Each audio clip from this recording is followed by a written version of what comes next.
Title ఎలా ఉందో movie కూడా అలానే ఉంది. ఎందుకంటే నాగార్జున కెరియర్లో ఈ సినిమా ఒక పెద్ద బ్లాక్ బస్టర్ అని చెప్పొచ్చు.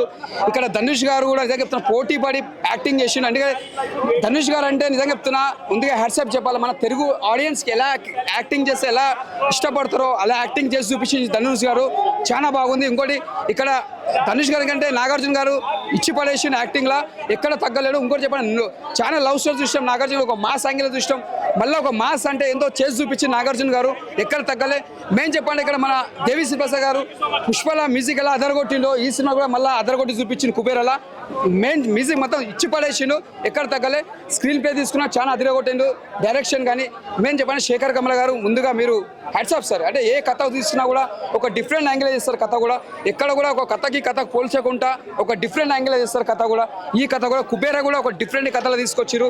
ముందుగా హ్యాట్స్ ఆఫ్ సార్ మీ కథకి. నిజంగా రాజమౌళి గారు ముందుగా స్టేజ్ మీద చెప్పారు ఈ సినిమా చాలా బాగుంటుంది. ఎందుకంటే శేఖర్ నాకంటే బాగా తీస్తాడు ఏ సినిమా తీసినా కూడా అన్నట్టు ఆ క్యారెక్టర్ దగ్గర సినిమా తీసిన Kubera. All the best all of YouTube. Nagarjuna fans అంతా నిజంగా అందరికి పెద్ద పండుగ అని చెప్పొచ్చు. అట్లా ఉంటుంది మేడం. ఇది కథలో ఎలా నటించాలో అలా. ఇప్పుడు కథలో ఎవరికి ఎంత పాత్ర ఉంటుందో అంతే పాత్ర పోటీస్తారు. కానీ నాగార్జున డ్యామ్ చేసి అట్లా ఉండదు. ఆయన కథ ఎంత నటించాలనో నాగార్జున కథ చేసి చూపించిండు. మన ధనుష్ గారు ఎంత యాక్టింగ్ చేయాలో అంత యాక్టింగ్ చేసి చూపించిండు. ఇద్దరికి ఏం తగ్గకుండా ఇద్దరు యాక్టింగ్ చాలా బాగుంది మేడం.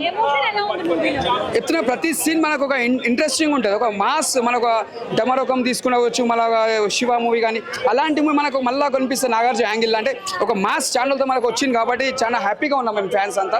ఇది ఒక బెస్ట్ మూవీ అని చెప్పొచ్చు నాగార్జున గారి. ఒక రాజు గారికి అది ఓంకార్ తీసినప్పుడు ఎలా మనం ఎంత ఎంజాయ్ చేసినామో ఈ నాగార్జున సినిమా కుబేర కూడా మనం అంత ఎంజాయ్ చేస్తాం సినిమా చూస్తే.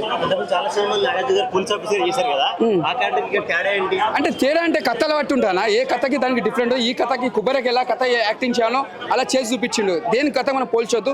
మనం ఉన్న యాంగిల్లో కుబేర ఎలా ఉందో అలా చూసుకోవాలి. అంతేగాని మనం ప్రతిదీ ఆలోచించుకుని వేరే యాంగిల్ తీసుకోవద్దు. కుబేర ఎలా తీసిండో అంటే నెగిటివ్ అని చెప్పి అంటే యాక్టింగ్లో మాత్రం మాస్లో చేసి చూపించింది. మాస్ యాంగిల్ ఆయన కావాల్సింది మాస్ కావాలి ఫ్యాన్స్కి. మాస్ చేసి చూపించింది. ఆయన మన్మధుడు అని పేరు ఎలా వచ్చిందో మాస్లో కూడా అలా చూపించిండు. ఇచ్చి పడేసి